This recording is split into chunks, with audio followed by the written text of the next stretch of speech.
Hello friends, कैसे हैं आप लोग। आई होप आप लोग ठीक होंगे और आप लोगों की केवीएस पीआरटी इंटरव्यू की जो प्रिपरेशन है वो बहुत अच्छी चल रही होगी। सबसे पहले तो जो मोस्ट अवेटेड रिजल्ट था हमारा केवीएस पीआरटी का वो आ चुका है और जिन सभी का उसमें सिलेक्शन हुआ है उनको बहुत बहुत कॉन्ग्रेचुलेशन। और जिनका नहीं हुआ है वो डिमोटिवेट ना हो, वो अगली एग्जाम के लिए प्रिपेयर करें। देखिए, मंजिल सिर्फ यही नहीं है, ये तो रास्ते थे, रास्ते के छोटे छोटे स्टेशन है।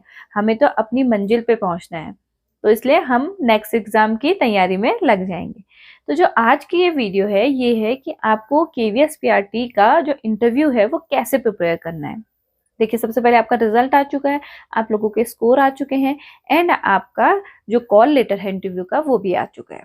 तो आपको वेन्यू दे दिया गया है, आपको कहाँ जाना है, ये सब चीजें आपको उसमें दे दी गई हैं। तो सबसे पहले आप ये देखिएगा कि आप लोगों से उसमें डॉक्यूमेंट क्या क्या मंगवाए गए हैं, क्या क्या आपको डॉक्यूमेंट कहा गया है कि आपको ये डॉक्यूमेंट अपने साथ कैरी करने। तो आप क्या करेंगे, उन सारे डॉक्यूमेंट को अच्छे से देख लें, कहीं उनमें कोई मिस्टेक तो नहीं है, किसी की कहीं नेम में मिस्टेक या कोई चीज मिस्टेक तो नहीं है। वो सारी चीजें करेक्ट करवा के उसकी ज्यादा से ज्यादा जेरोक्स कॉपी रखें। ये मैंने अपने प्रीवियस वीडियो में भी कहा था कि जो इंटरव्यू के लिए जा रहे हैं, आपको नहीं पता कि जो स्कूल है जहाँ पे आपका इंटरव्यू होगा तो वो कहाँ पे है, तो वहां पे वो फैसिलिटी होगी नहीं होगी। वैसे स्कूल में होती है, लेकिन देखिए इतनी भीड़ में आपको टाइम मिलेगा नहीं मिलेगा, इसलिए एक्स्ट्रा जेरोक्स करके अपने पास रखिए डॉक्यूमेंट को सबसे पहले। दूसरा, जो आपको देखिए, जो मैं ये काम बता रही हूँ अभी का, सबसे पहले आप डॉक्यूमेंट जितने सारे हैं वो जेरोक्स करके रखिए। फर्स्ट आपका यही है, जितने हैं किसी के डॉक्यूमेंट में कोई प्रॉब्लम है उसको सही करिए, कहीं से किसी ने कोई चीजें नहीं ले रखी हैं वो कंप्लीट करिए। मतलब किसी की मार्कशीट अगर नहीं आई है तो मार्कशीट ले लीजिए, किसी की डिग्री नहीं है तो अगर उसमें डिग्री मेंशन है तो डिग्री ले लीजिए। तो इन सारी चीज, प्रोविजनल डिग्री, तो इन सारी चीजों का आप क्या कर लीजिए, जो डॉक्यूमेंट का है वो वर्क कंप्लीट कर लीजिए। देन आप अपनी ड्रेस डिसाइड कर लीजिए कि आपको कौन सी ड्रेस, अगर उस ड्रेस को आपने ठीक कराना है या कोई चीज उसमें हो रही है तो उसको पूरा प्रॉपर तैयार करके रख लीजिए। देखिए, जिस दिन आप जाएंगे तो आप, ऑब्वियसली बात है कि बहुत कम लोगों का उसी सिटी में आया होगा, सबका दूसरी सिटी में आया होगा, तो जाना उससे पहले सब चीज पैकिंग, आप वो तैयारी, सब पजल में रहेंगे, कुछ ना कुछ भूलेंगे। तो अपने डॉक्यूमेंट, अपने ड्रेस जो आपको वहां पहननी है वो आप पूरी तरह से प्रिपेयर करके रखिए। गर्ल्स के लिए मैंने बता रखा है कि आप जो फॉर्मल सूट होती है या साड़ी होती है वो वेयर कर सकते हैं, अगर साड़ी पहन के जाए तो बहुत अच्छा है। बॉयज, सिंपल आपकी जो शर्ट, जो फॉर्मल शर्ट होती है, पैंट होता है, शूज होते हैं, बाल आपके छोटे होने चाहिए और आपकी शेविंग होनी चाहिए और बाल भी आपके ट्रिम होने चाहिए। मतलब कोई ऐसा चीज गर्ल्स या बॉयज में नहीं होना चाहिए जो बहुत ज्यादा हाईलाइट हो। ये आपकी ड्रेस का हो गया और डॉक्यूमेंट का हो गया। अब देखिए, जहां आपका वेन्यू है, जहां आपको जाना है, तो उससे पहले, उस टाइम से पहले आपको प्रिपरेशन करें। मेरे पास एक कमेंट ये आया था कि मैम हम क्या प्रिपेयर करें, कितना प्रिपेयर करें सब्जेक्ट में। तो देखिए, आप अगर पीआरटी के लिए जा रहे हैं तो पीआरटी के लिए जब आप जा रहे हैं तो आपको पता है आपकी क्वालिफिकेशन क्या है। अगर किसी की क्वालिफिकेशन बीएससी है, किसी की क्वालिफिकेशन बीए है, या किसी की क्वालिफिकेशन बीकॉम है, या जो भी है, जिस भी स्ट्रीम से वो आते हैं वो क्वालिफिकेशन है, तो आपको थोड़ा बहुत तो उसकी नॉलेज होनी चाहिए। अब जैसे अगर किसी की क्वालिफिकेशन बीएससी है, तो अगर उनकी क्वालिफिकेशन बीएससी है और अगर उनसे क्वेश्चन ये पूछ दिया जाए कि इवेपोरेशन बताओ, सब्लिमेशन बताओ, या छोटे कोई और चीज पूछ दी जाए जो साइंस से रिलेटेड, तो आप ये नहीं कह सकते कि क्लास फिफ्थ में वो नहीं है, वो आपको पता होना चाहिए हल्का। मतलब बेसिक नॉलेज आपको होनी चाहिए। देखिए, हर चीज की नॉलेज तो हर किसी को नहीं हो सकती, लेकिन बेसिक नॉलेज आपको जरूर होनी चाहिए अपने सब्जेक्ट की। उसके बाद आपको एनसीईआरटी, जो क्लास फर्स्ट टू फिफ्थ की एनसीईआरटी है, वो पूरा पता होना चाहिए, कितने चैप्टर हैं। उसके बाद क्या उसमें टीचर्स के लिए इंस्ट्रक्शन है, क्या करने को कहा गया है, पर्टिकुलर चैप्टर कैसे पढ़ाने को कहा गया है, और हर चैप्टर आपको मतलब हर चैप्टर उस क्लास में रखा क्यों गया है। मतलब देखिए, वो ऐसा तो नहीं पूछेंगे कि ये चैप्टर, हो सकता है क्वेश्चन आ जाए, लेकिन ये पूछ सकते हैं कि अच्छा उसमें एक ऐसा वाला चैप्टर है, इस क्लास के इस सब्जेक्ट में ये चैप्टर है, तो इसको रखने का वजह क्या होगा, क्यों रखा होगा। तो आपको ये पता होना चाहिए कि उस चैप्टर से क्या डेवलप हो रहा है। अपनी, आप दो जो कविता है हिंदी की और दो इंग्लिश की जो पोम है वो अच्छे से लर्न कर लीजिए। एक एक आप स्टोरी तैयार कर लीजिए, एक मैथ्स का टॉपिक तैयार कर लीजिए। देखिए, आपको डेमो टीचिंग के लिए क्या तैयार करना है, पहले तो आपको, अगर आप पीआरटी के इंटरव्यू के लिए हैं, ऑब्वियसली बात है पीआरटी के इंटरव्यू के लिए है, तो सबसे पहले आपको हल्का फुल्का जो बेसिक नॉलेज है अपने सब्जेक्ट का होना चाहिए। देन आपको एनसीईआरटी पूरी पता होनी चाहिए, कहीं से भी एनसीईआरटी में आपको कुछ भी छूटना नहीं चाहिए, आपको एनसीईआरटी पूरी पता होनी चाहिए। मतलब पूरी पता इन द सेंस पूरा रटना नहीं है, आपको पता होना चाहिए कि किस चैप्टर में क्या है, हल्का फुल्का उसके अंदर क्या है, ये सारी चीजें आपको एनसीईआरटी के बारे में पता होनी चाहिए। और टीचर के लिए क्या इंस्ट्रक्शन है ये आपको पता होना चाहिए। उसके बाद आपको डेमो टीचिंग के लिए क्या करना है, एक हिंदी की दो हिंदी की कविता और जो दो हैं वो इंग्लिश की जो पोम है उनको आपको याद करना है। उसके बाद एक आपको स्टोरी एंड एक आपको इंग्लिश की स्टोरी, एक हिंदी की कहानी, एक जो इंग्लिश है उसकी स्टोरी आपको क्या करनी है, तैयार रखनी है। इसके बाद एक आप मैथ्स का टॉपिक तैयार रखिएगा और एक या दो टॉपिक मैथ्स के भी एक दो और ईवीएस के भी टॉपिक आप तैयार रखिएगा। देखिए मेरा कहने का मतलब ये है कि जितने टॉपिक हैं वो तो आप तैयार रखिए कि आप कैसे पढ़ाएंगे अगर अचानक से आपको दे दिया, लेकिन जो बेस्ट है अगर आपसे ये कह दिया जाए कि आपको जो पसंद है वो पढ़ाओ, तो वो बेस्ट आप अपने लिए बना के रखिए। अब आपका ये डाउट क्लियर हो गया होगा कि क्या क्या प्रिपरेशन करनी है। देखिए जिस समय इंटरव्यू है, आई थिंक नवंबर में, ये फर्स्ट मंथ नवंबर फर्स्ट मंथ नहीं सॉरी फर्स्ट वीक नवंबर में आप लोग के इंटरव्यू है। तो इसी टाइम पे 3 नवंबर को या 5 नवंबर को एनएएस के एग्जाम होने वाले, नेशनल अचीवमेंट सर्वे। तो जो लोग कहीं स्कूल में पहले से पढ़ाते हैं तो वो इसके बारे में नॉलेज जरूर रख लें कि एनएएस होता क्या है। इसकी मैंने वीडियो बना रखी है, तो वो वीडियो आप जरूर देखें। उसके बाद अभी जो इस बीच में एजुकेशन में जो हो रहा है मैं वो चीज आपको बता रही हूँ। उसके बाद G20 सम्मेलन हो रखा है, आपको G20 सम्मेलन के बारे में पता होना चाहिए कि वो कहाँ कहाँ हो रखा है और क्या उसकी थीम थी।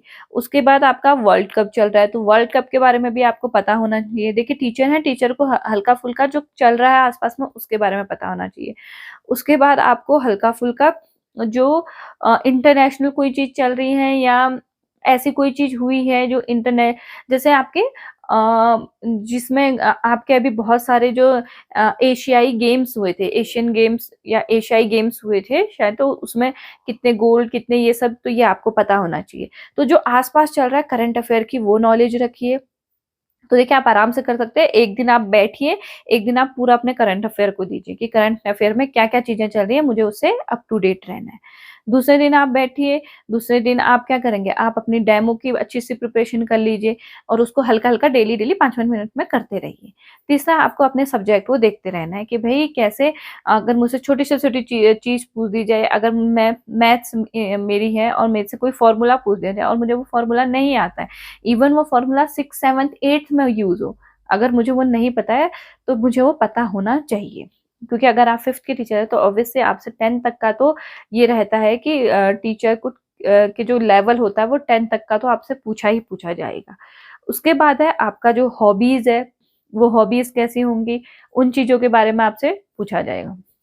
तो इस चीज को मैं अभी यहाँ पे रोकती हूँ। तो सबसे पहले देखिए मैंने आपसे कहा था कि डॉक्यूमेंट जो आप हैं वो अच्छे तरीके से रखिए, अपनी ड्रेस अच्छे तरीके से रखिए और जो बीच में आपको प्रिपेयर करना है ये सारी चीजें। तो जब आप इंटरव्यू देने जाएंगे, तो अब जब इंटरव्यू देने जाएंगे तो वैसी बात है बहुत ज्यादा नर्वस नहीं होना। मैंने बोला था कि मैंने आपको एक वीडियो पहले भी बता रखा है कि बहुत ऐसे नए कपड़े मत पहनिए, बहुत ज़्यादा अनकंफर्टेबल कपड़े मत पहनिए जिनसे आपको बहुत ज़्यादा दिक्कत हो। आप बिल्कुल नॉर्मल रहिए, जैसे नॉर्मल आप रहते हैं, बहुत ज़्यादा आर्टिफिशियल आपको बनने की ज़रूरत नहीं है। उसके बाद आप जब वहाँ पे जाते हैं तो वहाँ पे जाके आपका डॉक्यूमेंट वेरिफिकेशन होता है, देन आप अंदर एंटर होते हैं। तो आप good morning good afternoon wish कीजिए, उनके जो क्वेश्चन पूछेंगे उनके क्वेश्चन के आंसर दीजिए। अब उनके क्वेश्चन क्या हो सकते हैं उससे रिलेटेड मैंने आपको बता दिया है कि वो एनसीईआरटी बेस्ड हो सकते हैं, वो आपके सब्जेक्ट बेस्ड क्वेश्चन हो सकते हैं, वो आपके करंट अफेयर बेस्ड क्वेश्चन हो सकते हैं कि करंट अफेयर में चारों तरफ चल क्या क्या रहा है। अब वो चीजें आपको देखनी है कि क्या वहां पे हाईलाइट हो सकता है। और दूसरा एनवीएस में तो कोई नहीं चला, अभी देखिए जैसे 2 अक्टूबर को स्वच्छता पखवाड़ा चला है, तो उसका क्या मतलब था कि वो क्यों रखा गया, तो इन सारी चीजों के बारे में आप पता करिए। और वहां पे जैसे मैंने आपको बता रखा है कि एक फंडे होता है वहां पे, तो उसके बारे में पता कर लीजिए। उसके बाद जो गवर्नमेंट की स्कीम, जो गवर्नमेंट ऑनलाइन या ऑफलाइन कुछ स्कीम एजुकेशन से रिलेटेड अप्लाई करवाती है स्कूलों में, उनके बारे में पता करिए। अ, जैसे आपका दीक्षा पोर्टल हो गया या फिर आपका जितने सारे हैं, ये निष्ठा हो गया, इन सब के बारे में आप पता रखिए। उसके बाद चंद्रयान जो 3rd है वो लॉन्च हुआ था, उसके बारे में आप पता रखिए। तो ये सारी चीजें साइंस के टीचर से तो ये क्वेश्चन ऑब्वियस सी बात है पूछा जा सकता है। अगर सौर मंडल वो पढ़ाएगा तो सौर मंडल में चंद्रयान का क्वेश्चन होगा ही होगा। तो ये चीज आप ध्यान रखिए। इसके बाद आप जब वहां पे क्वेश्चन देंगे तो जहाँ पे नहीं आ रहा है वहां पे सॉरी, अगर आपको हल्का भी पता है तो आंसर दीजिए, चुप मत रहिएगा, आंसर देने की कोशिश करिएगा, लेकिन गलत आंसर मत दीजिएगा। और अगर जहाँ पे नहीं आ रहा है तो सॉरी सर, लेकिन बहुत बार भी ऐसा क्वेश्चन मत करिएगा कि हर बार सॉरी सर आप आंसर नहीं दे रहे। उसके बाद जब आप डेमो टीचिंग के लिए जाएंगे तो डेमो टीचिंग आपको ऐसी देनी है कि बस जो पूरा आपने, अगर आपको कहीं किसी क्वेश्चन के आंसर नहीं आए या बाई चांस कुछ चीज छूट गई तो वो डेमो टीचिंग में कंप्लीट हो जाए। तो वहां पे ऐसे करके डेमो टीचिंग देनी है कि मुझे सब जिंदगी की सबसे बेस्ट डेमो टीचिंग आज ही देनी है। तो उसमें मैंने आपको बता दिया है आपको क्या क्या चीजें प्रिपेयर करके रखनी है, क्या चीजें आपको प्रिपेयर करनी है, कैसी क्या क्या चीजें आपसे तैयार करनी है। अगर वो खुद टॉपिक देते हैं तो थोड़ा 5 मिनट, 5 मिनट तो नहीं 2-3 मिनट आप सोचिए कि आप उसको कैसे तैयार करा सकते हैं। उसके बाद आप अपना टॉपिक स्टार्ट कीजिए। और उसके से रिलेटेड, डेमो टीचिंग से रिलेटेड मेरे चैनल पे वीडियो है, आप उनको देखिए और बोर्ड की प्रैक्टिस करिए। अब बोर्ड यहाँ पे ये है कि कुछ का कहना है कि मैम व्हाइट बोर्ड होगा या ब्लैक बोर्ड होगा या ग्रीन बोर्ड होगा। देखिए जो भी आप बोर्ड, आपका बोर्ड होगा, एक व्हाइट बोर्ड और ग्रीन बोर्ड दोनों मिक्स आता है कि पीछे से वो ग्रीन बोर्ड होता है, आगे से व्हाइट बोर्ड होता है, ऐसा बोर्ड बोर्ड ले लीजिए। तो आप चौक की भी हल्की फुल्की प्रैक्टिस रखिए और मार्कर की भी प्रैक्टिस रखिए। जिस वजह से एक डेमो आप चौक में दे दीजिए, एक डेमो आप मार्कर में दे दीजिए, और कर्सिव राइटिंग आपको सीखनी ही सीखनी है। तो अब दिन बहुत कम बचे हैं, जितने भी दिन बचे हैं वो इतने पावरफुल हैं कि आपको, अगर आप इसमें अच्छे से मेहनत करते हैं, अच्छे से अपनी तैयारी करते हैं, तो आप बहुत अच्छा उसमें क्या कर सकते हैं, स्कोर कर सकते हैं। मैं कितना स्कोर करूंगी, कितना स्कोर करना चाहिए, क्या स्कोर सेफ है, इसको छोड़ दीजिए। अभी आपने रिजल्ट देख लिया कि कट ऑफ क्या बताई थी और कहाँ पहुंची है, तो इस चीज को छोड़िए कि कितने मार्क्स का। आप अपना बेस्ट दीजिए। अगर आप अपना बेस्ट देंगे तो ऑब्वियस सी बात है मार्क्स तो आपके अच्छे आएंगे ही आएंगे। दूसरा, अगर जब आप इंटरव्यू में जा रहे हो तो इंटरव्यू में बहुत ज्यादा स्माइल नहीं करनी है, बहुत ज्यादा रूड फेस पे भी नहीं रहना है, मतलब नॉर्मल, और बहुत ज्यादा नर्वस भी नहीं होना है। आपको ऐसा नहीं लिखाना आप बहुत ज्यादा नर्वस है। आप अपनी ऐसी हॉबी लिखिएगा कि जो आपको रियल में पता है। अगर किसी ने हॉबी लिखी है कि मुझे राइटिंग पसंद है, तो आपसे ये कह सकते हैं कि एक मुझे फटाफट से कविता लिख के दिखाइए, या ये बताइए कि आपकी बुक में, आप जो एनसीईआरटी की बुक है उसमें आपको कौन से पोएट बहुत पसंद है, क्योंकि आप तो राइटर हो, या किसकी कहानी आपको अच्छी लगी। तो हॉबीज का सिलेक्शन बहुत ध्यान से करिएगा। अगर आप ये लिखते हैं कि आपकी हॉबी रीडिंग है तो वो भी बहुत ध्यान से लिखिएगा, क्योंकि उससे भी आपसे क्वेश्चन पूछ सकते हैं कि आपके जो बुक, जो हॉबी है रीडिंग की, उससे आपकी लाइफ में क्या चेंज हुआ, आपने क्या उस बुक से सीख के अपने बच्चों पे अप्लाई करने की कोशिश करेंगे। तो हॉबीज का सिलेक्शन, बहुत सारे क्वेश्चन हॉबीज से होते हैं। अगर आपके, देखिए अचीवमेंट ऐसा नहीं कि सर मैंने ये एग्जाम क्रैक किया, मैंने ये एग्जाम क्रैक किया, मैंने ये, अगर आपसे पूछते हैं तो आप बताइए। वरना आपसे इससे क्रॉस क्वेश्चनिंग ये हो सकती है कि अगर आपने ये एग्जाम क्रैक किए हैं तो इनकी जो सैलरी है तो वो केवीएस से ज्यादा है, या इनका जो वर्क है ये केवीएस से कम है, या यहाँ पे आपको ये बेनिफिट होंगे तो आप यहाँ से छोड़ के तो वहां जाएंगे, तो एक तरह से तो आप सीट बर्बाद कर रहे हैं। तो ऐसे क्वेश्चन मत करिए जहाँ पे आप फंस सकते हैं, या ऐसे आंसर मत दीजिए। आपका जो अचीवमेंट होगा वो अचीवमेंट ये हो सकता है, मान लीजिए आपकी हॉबी राइटिंग की है, तो अगर आपके हॉबी राइटिंग की है तो मैंने राइटिंग में सर जो मैंने जब लिखना शुरू किया तो तब मैं नॉर्मल लिखता था, और अब मेरा कुछ कुछ पब्लिकेशन में मेरा वो छपा है, या मैं अब कोशिश करूंगा या करूंगी कि आगे के मैं न्यूज़पेपर में या किसी पत्रिका में मैं इनको अपनी जो कहानी है, कविता, इनको छपवाने की कोशिश करूं। दूसरा कि मैंने बच्चों के लिए बहुत सारी कविताएं बनाई हैं, इनके माध्यम से ये वहां हेल्प करेंगी। तो आपकी जो हॉबीज होगी या आपका जो करियर का होगा उसमें दिखना चाहिए कि आपने क्या अचीव किया है। या अगर आप कहीं पे पढ़ाते हैं तो पढ़ाने में आपने क्या क्या अचीव किया है, कि वहां पे आपको कोई प्राइज मिला, कि आपने बहुत अच्छे टीचिंग करी, या आपको कहीं पे बच्चों को नेशनल लेवल तक लेके गए, क्या वो सर्टिफिकेट आपको मिला, या कुछ भी और चीजें। तो ये चीज आप हाईलाइट करिएगा उसमें। ये चीज नहीं कि सर मेरा ये एग्जाम भी क्रैक हुआ, मेरा ये एग्जाम भी क्रैक हुआ, ये अगर आपसे पूछते हैं कि आपने पीआरटी क्यों, आप तो टीजीटी या पीजीटी भी फिल कर सकते थे। अगर आपकी क्वालिफ़िकेशन उस हिसाब की है, तो आपने वो क्यों नहीं फिल किया? तो आप उसके लिए आंसर द दीजिए, तब कीजिए कि सर मेरा वो भी हुआ था या ये भी हुआ था। तो आपके तो य या ये पूछ सकते हैं कि आपकी तो ये स्ट्रीम है, आप इसमें क्यों आ रहे हैं? आपको वहाँ जाना चाहिए।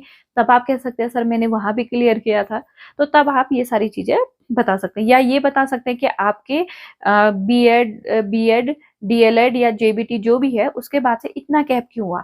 तब आप बता सकते हैं कि सर मैंने इस गैप में ये एग्जाम की प्रिपरेशन की, मेरे ये एग्जाम क्लियर हुए, लेकिन मेरा जो मेन एम था, मुझे लगा कि मेरा मेन एम टीचिंग का है, तो मैंने पूरा फोकस अब टीचिंग पे किया। तब आप इस अकॉर्डिंग अपना ही बताएंगे। उससे पहले हाईलाइट नहीं करेंगे कि मेरा ये भी क्लियर, ये भी क्लियर। दूसरा, डेमो के लिए आप ऐसा टॉपिक लीजिएगा कि जो बहुत ज्यादा लंबा भी नहीं हो, बहुत ज्यादा छोटा भी ना हो, आपके टाइम के हिसाब से। मतलब एक ऐसा टॉपिक जिसको आप छोटे समय में भी खत्म कर सके और उसी टॉपिक को आप लंबा भी कर सके।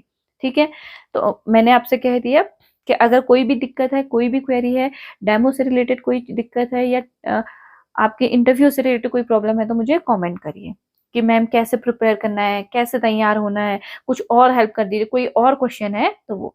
हाँ, मेरे पास एक कमेंट और था कि मैम जो एप्लीकेशन मेरा फॉर्म है वो खो चुका है, तो अब क्या मुझे जब इंटरव्यू में जाना होगा तो एप्लीकेशन फॉर्म चाहिए होगा? तो उसका आंसर है कि आप जहाँ पे अपना स्कोर देख रहे हैं, तो वहाँ पे डाउनलोड का ऑप्शन आ रहा है कि आप अपना एप्लीकेशन फॉर्म डाउनलोड कर सकते हैं। तो आप वहां से अपना एप्लीकेशन फॉर्म डाउनलोड कर लीजिए। जो खो गया उसकी अब जरूरत भी नहीं है, आपको नया उसमें मिल जा, जो मतलब आपने फिल किया था वही आपको मिल जा रहा है।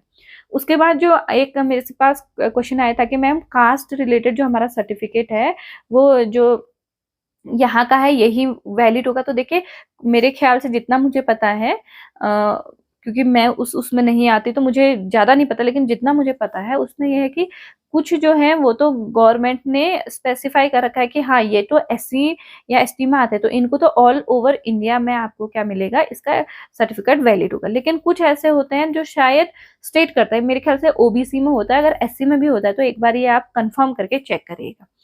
और इससे अगर कोई और आपको टॉपिक चाहिए या कोई और वीडियो चाहिए तो कमेंट करिएगा। तब तक के लिए मेहनत करते रहिए, सफलता तो मिलनी ही है। बाय।